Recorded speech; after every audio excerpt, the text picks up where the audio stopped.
Single dad turned down the CEO's dinner.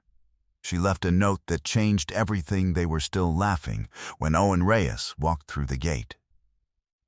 James Hadley leaned toward his wife Carol, pitched his voice at that specific volume that means it's designed to carry, and said, "Victoria's gone," and invited the help to her donor reception. Carol smiled into her champagne. Maybe she needed someone to explain the recycling bins. The garden party at Victoria Langford's estate occupied 4 acres of curated perfection.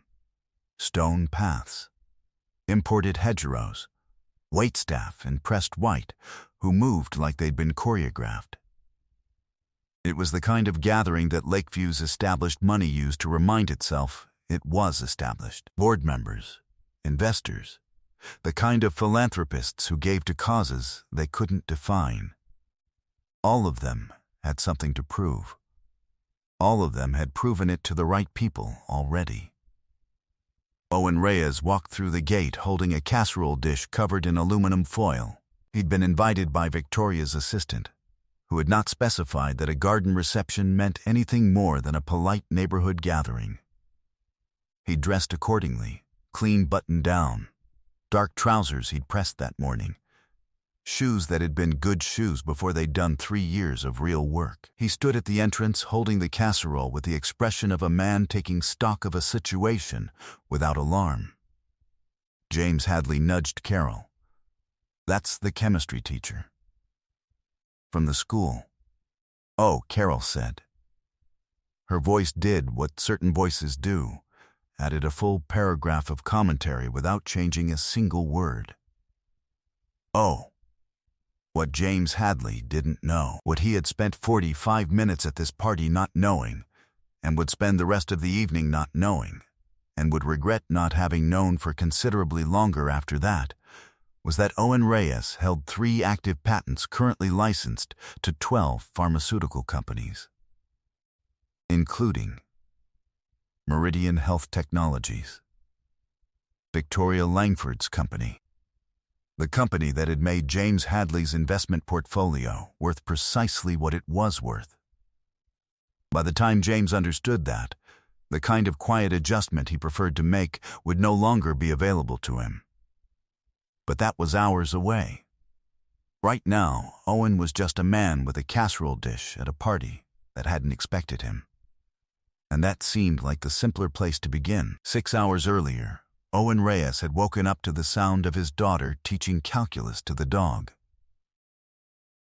The flashcards were Lily's own design, index cards, marker, careful drawings of curves and tangent lines that were technically accurate and aesthetically ambitious. She'd arranged them on the kitchen floor in a semicircle around Copernicus, a golden doodle who was 3 years old and deeply committed to breakfast over mathematics. "He's not learning," Lily reported when Owen appeared in the doorway. "Give him time. He might be processing. He's been processing since 6:15. Deep thinker. He's thinking about his bowl." To be fair, same. They made eggs.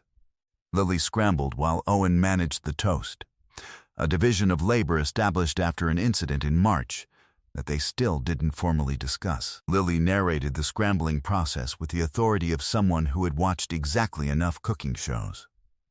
Owen drank his coffee and listened and watched September light come through the kitchen window at the specific angle that only existed in the gap between summer and fall. He liked this hour. He'd built his whole life around being available for it. This was the life he had chosen, or more precisely, the life he had rebuilt carefully after the previous version had come apart at the seams. He'd met Diana at a conference in 2011, married her in 2013. Lily had arrived in 2014, early and small and immediately certain about everything. The research position at Penn was going well, pediatric drug delivery systems.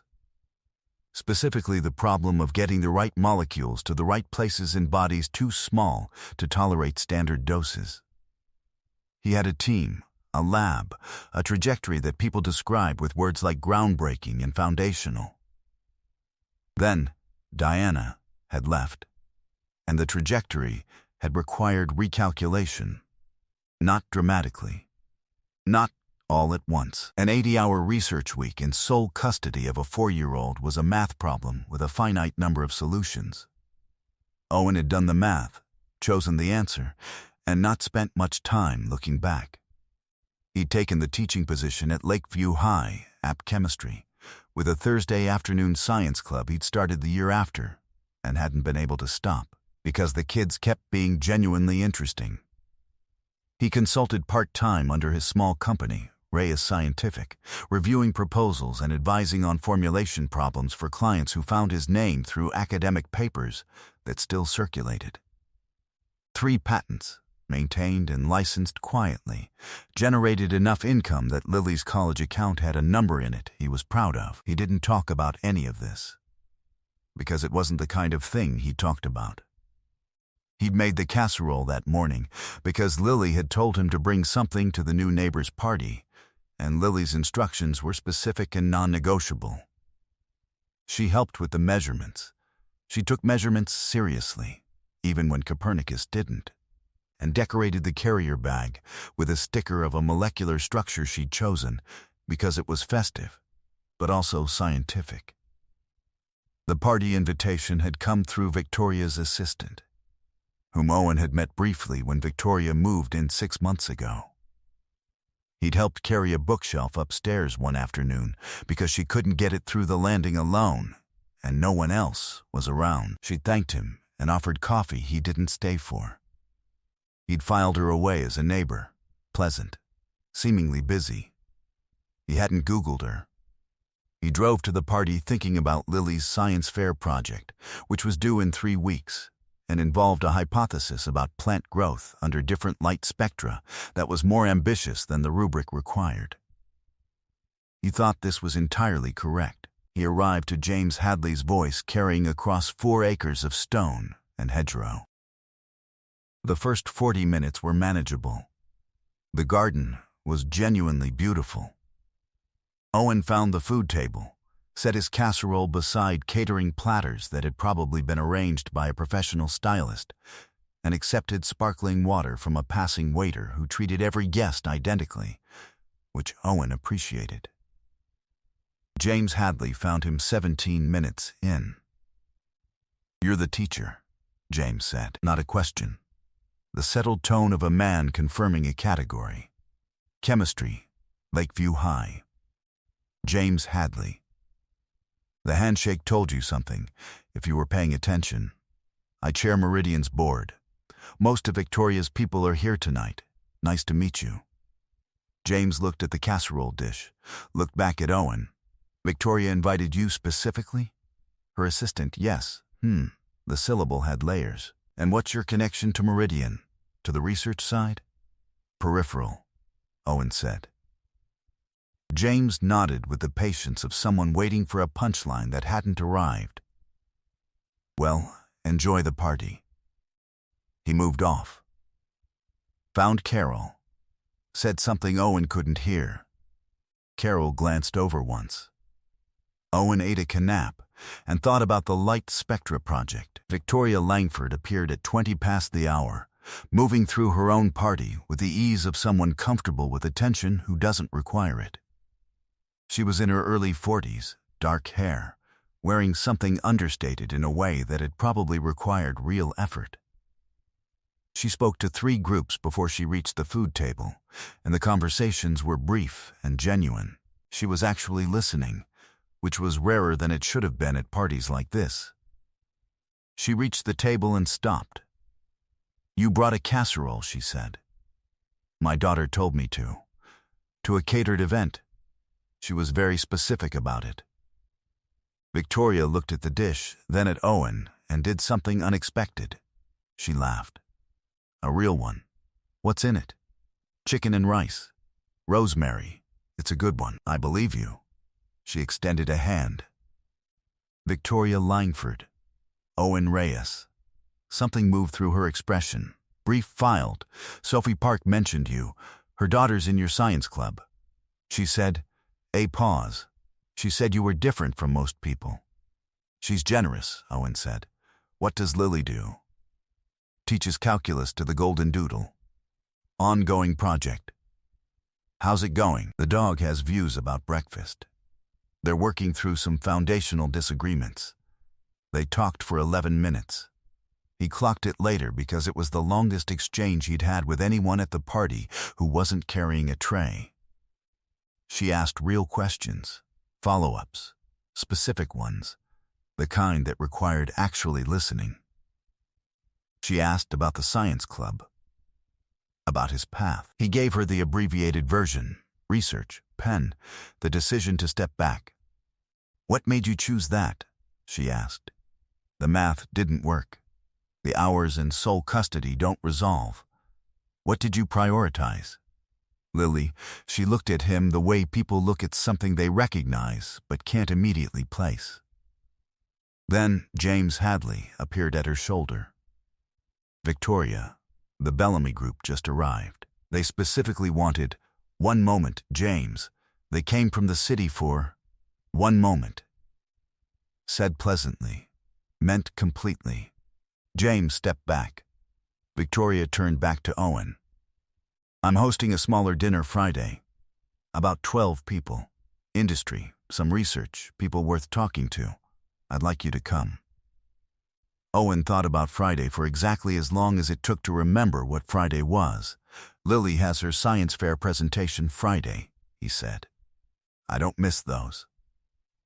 Victoria blinked. Oh, I appreciate the invitation. Of course. Another time then, James Hadley, 2 feet away, had heard the entire exchange. His expression moved through something and settled into a neutral he reassembled quickly. Owen said goodbye to Victoria, collected his now empty casserole dish. Someone had served it, which he found genuinely pleasing, and drove home. What Owen didn't know, backing out of the drive, was that James Hadley was already on his phone. That Carol was asking her contact in Victoria's office whether Owen Reyes had any real professional standing, or was just a neighbor who'd gotten lucky with an invitation, that by morning both of them would have decided he was a problem, not a threat, just an irritant. A complication in the social geometry of someone they needed to keep close. And that Victoria Langford, in her kitchen at 11:30 that night, was writing a note by hand. Owen found the envelope under his front door when he came downstairs at 6:15. Cream-colored, hand-addressed, his name in blue ink. He picked it up, made coffee, stood in his socked feet in the hallway and opened it. Owen, I've attended roughly 400 dinners in the past 12 years, investor meetings, board gatherings, launch events, charity galas. No one has ever turned one down for a school science fair. I've been thinking about that since last night, and I think it seemed important, though I'm not entirely sure I can explain why yet. I hope Lily's presentation goes the way she hopes it will. The chair will be here whenever you're ready. V. He read it twice. He thought about the phrase, I'm not entirely sure I can explain why yet. The honesty of it.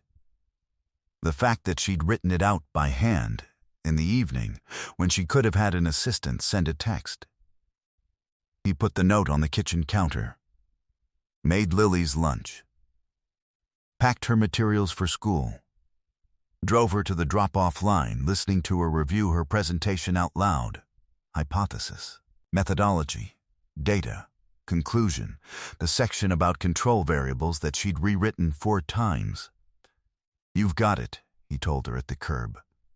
You'll be there? For the judging part? Front row. She got out, turned back once. Did you know there are 12 judges this year? 2 of them are actual scientists from the university. Then you're prepared for exactly the right audience. She smiled, the quick one that meant she was nervous and hiding it, and went in. Owen drove to school. Taught 2 sections of app chemistry. Sat in the parking lot at lunch and read the note again, which was sitting in his jacket pocket where he'd put it that morning without consciously deciding to. He didn't text Victoria. He wasn't sure what to say yet, but something in the note had shifted something, and he was honest enough with himself to notice that. What he didn't know was that James Hadley had also been busy. That he'd made 3 calls. That the Lakeview Business and Education Partnership Luncheon, scheduled for the following Thursday, a panel discussion James had helped design, had just added a public Q&A component, and that James had a very specific kind of public Q&A in mind. The luncheon was James Hadley's terrain. He'd sat on the planning committee for 4 years. He'd helped curate the panelists, shaped the agenda, suggested the venue.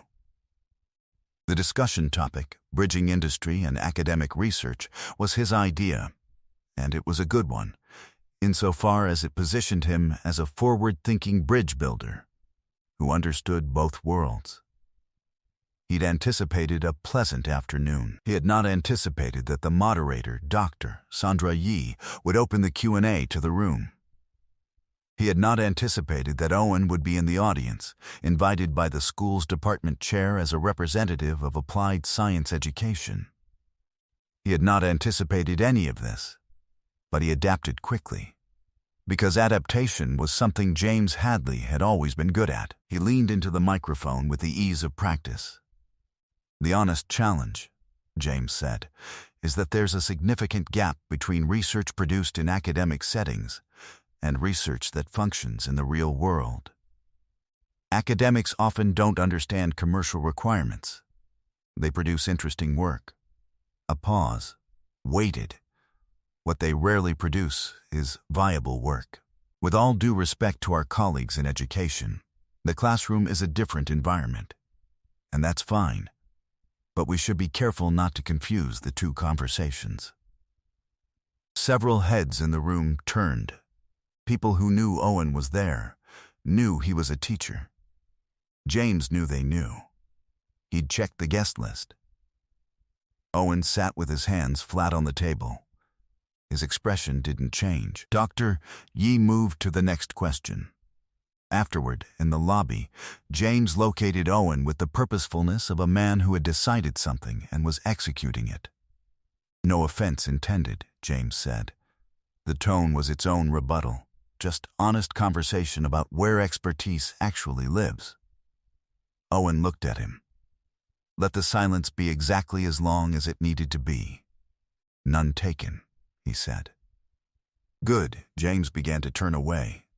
"James," Owen's voice was level. "What do you know about the Reyes-Noble formulation protocols?" James paused. The name landed somewhere. He wasn't sure where yet. "Should I?" He asked carefully. "Meridian's core delivery system is built on them. The patent holder is listed as Reyes Scientific." Owen picked up his jacket from the chair. "Enjoy the rest of the afternoon." He walked out. James stood in the lobby. His expression was the expression of a man whose map of a situation has just encountered terrain that wasn't on it. He called his attorney from the parking lot. Owen, in his car, called Lily. "How's the hypothesis holding?" he asked. "The blue spectrum seedlings are winning. By a lot. Then your data is clean." "Dad, they're winning by so much." "I think I was right. You usually are." He drove home, made dinner, thought about the note on the kitchen counter. Then he picked up his phone and typed Victoria Lineford's number for the first time. "Lily placed first at the science fair. If the dinner invitation still stands, I'm available Saturday." Owen, her response came in 4 minutes. "Saturday, 7 p.m. Bring nothing this time." He looked at his phone for a moment.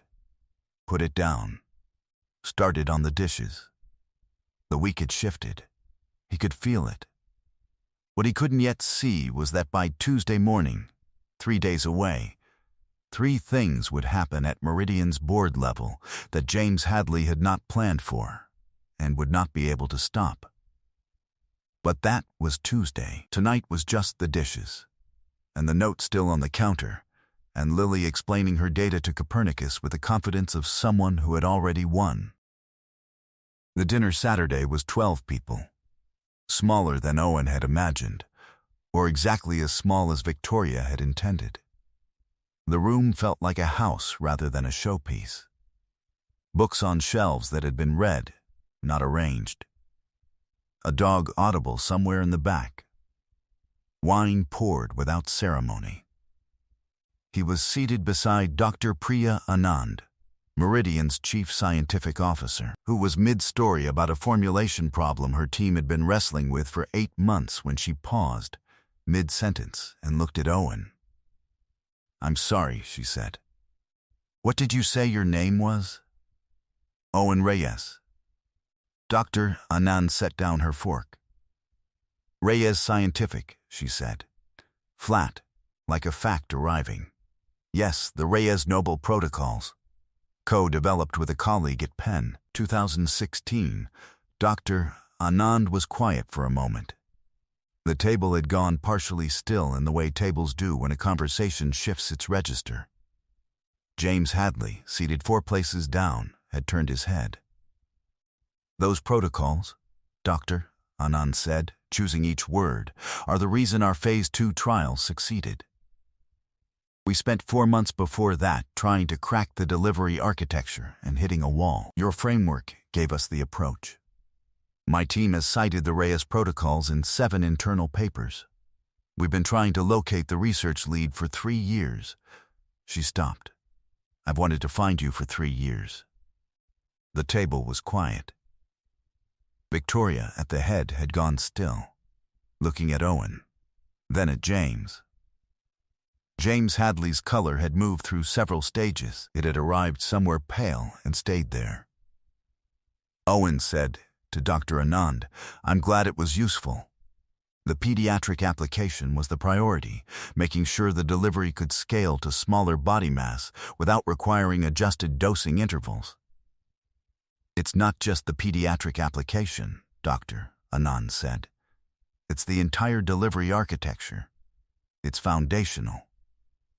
She turned down the table. "Victoria, do you know who you've been sitting across from?" Victoria looked at Owen. Her expression was not surprise. It was the expression of someone watching a thing they had already suspected be confirmed. "I had some sense of it," she said. "You knew?" James's voice came from 4 chairs away. Quiet, tightly controlled. "I ran the name after the garden party," Victoria said. Simply, Reyes Scientific came up immediately. The patents are public record. She looked at James with an expression that was completely calm. "I'm not sure why you'd assume I hadn't." James opened his mouth. A sound came out that was not quite a word. He closed it. Dr.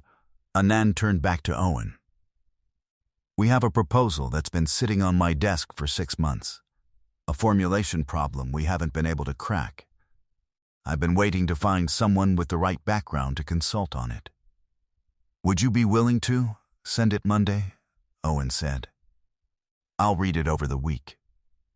The conversation resumed around the table, slowly at first, then fully. The evening continued. James Hadley ate the rest of his meal in a silence that no one interrupted, because no one needed to. His investment position in Meridian was intact. That couldn't be touched. But the weight that came with the board chair title, the specific influence it added to his name in rooms exactly like this one, Owen watched him understand that it had become lighter, in the space of 30 seconds, than it had been in years. Later, when the guests had gone, Victoria walked Owen to the door. He stopped on the step. "You knew when you wrote the note." "Yes, that's why you wrote it." "No," she said it without hesitation. "I wrote the note because you turned down a dinner for a science fair. I already knew about the patents. That's not why the note happened." She looked at him directly. "I wrote it because I have been to 400 dinners, and I have never been turned down for something that actually mattered, and it felt important to say something about that." Owen was quiet for a moment. "It's still on my counter." "Why?" "Because of the part where you said you weren't sure you could explain why yet." He looked at her. "I wanted to see if you could." Victoria considered this. "I think what I was trying to say was that I'd been optimizing for the wrong outcomes. For a long time." A pause. "You seemed like evidence that other outcomes were possible. What kind?" "The kind where the right things get prioritized." She said it carefully. "I'm still working out what that looks like, practically, but I think I'm getting closer." He drove home. Lily was asleep, one arm over Copernicus, who had apparently decided that the foot of Lily's bed was an acceptable alternative to the kitchen floor. The note was on the counter where he'd left it. The blue ink still unhurried, still exact. The consequences, meanwhile, had already begun their sequence. By Tuesday morning, Meridian's general counsel would complete a routine compliance audit and find something in James Hadley's conduct that required disclosure. By Wednesday, Dr. Anand's proposal would arrive in Owen's inbox, 47 pages, dense and specific, and genuinely interesting. By Thursday, a board vote would take place that James had not anticipated and could not reverse. But that was Tuesday. The compliance finding came from Meridian's general counsel, not from Owen, and not from Victoria. It was standard audit procedure, the kind James had moved through a dozen times without incident. This time, the audit flagged a pattern: repeated efforts by the board chair to exclude an active patent licensor from advisory conversations, combined with undisclosed personal financial commentary made about that individual to members of the board. The council's report ran 14 pages. The summary ran 3 sentences. Conduct inconsistent with fiduciary duty. Appearance of improper influence. Recommendation: removal, pending full review. The board voted Thursday. 7-2. James Hadley cleaned out his corner office by 5 o'clock. He called 4 board members. 2 didn't answer. A third told him, carefully, that the decision had been about documented conduct and not about him personally, and wished him well, and ended the call before he could respond. The fourth said nothing he could use. His investment position stayed intact. The portfolio didn't change. But the board chair title, the committee influence, the particular gravity it added to his name in rooms he'd spent 20 years building access to, gone. Carol's consequence was quieter, which in some ways made it more difficult. No formal letter arrived. What arrived instead was a slow rearrangement, planning meetings whose calendar invites seemed to go to old email addresses. Events where her usual seat was occupied by someone who'd moved up in the committee. The specific experience of watching a social architecture you helped build decide to rebuild around a different footprint. She called James's attorney once. The attorney said what attorneys say when the answer is no.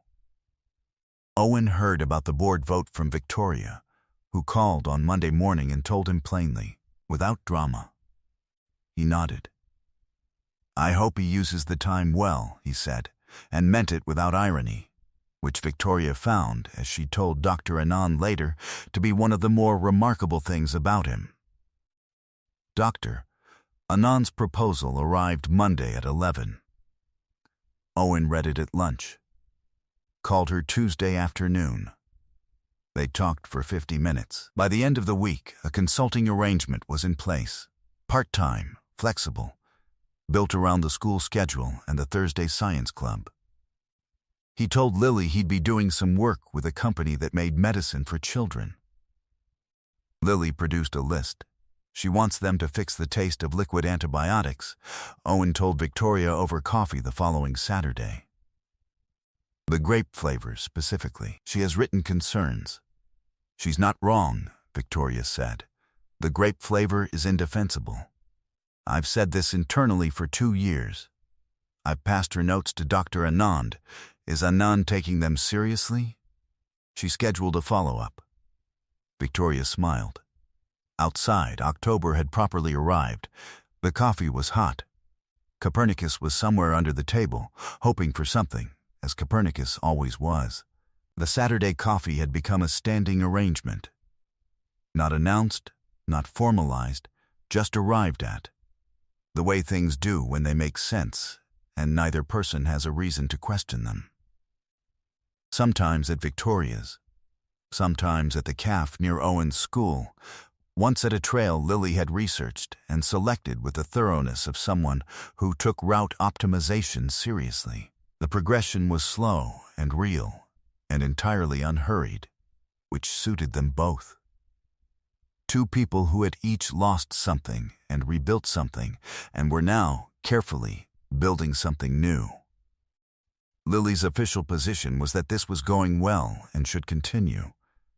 She had communicated this to her grandmother, her school friend Rosie, and, once, to Copernicus, who had listened with his full attention and then looked at his bowl. Owen kept the note in the kitchen drawer. Not on the counter anymore, moved there the day Victoria had written the second one, which was shorter and said simply, "Lily was right about the antibiotics. We're doing a flavor study. She should know." He'd kept that one too. Both of them. In the drawer.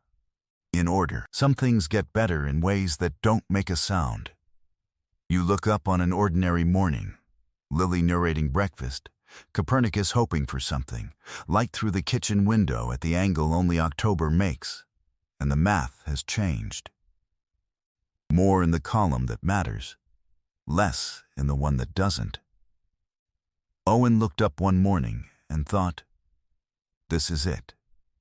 This, exactly, was it. Not a destination, not the end of something hard, just the accumulated weight of right choices, stacked carefully, one true piece at a time. He was good at this kind of building.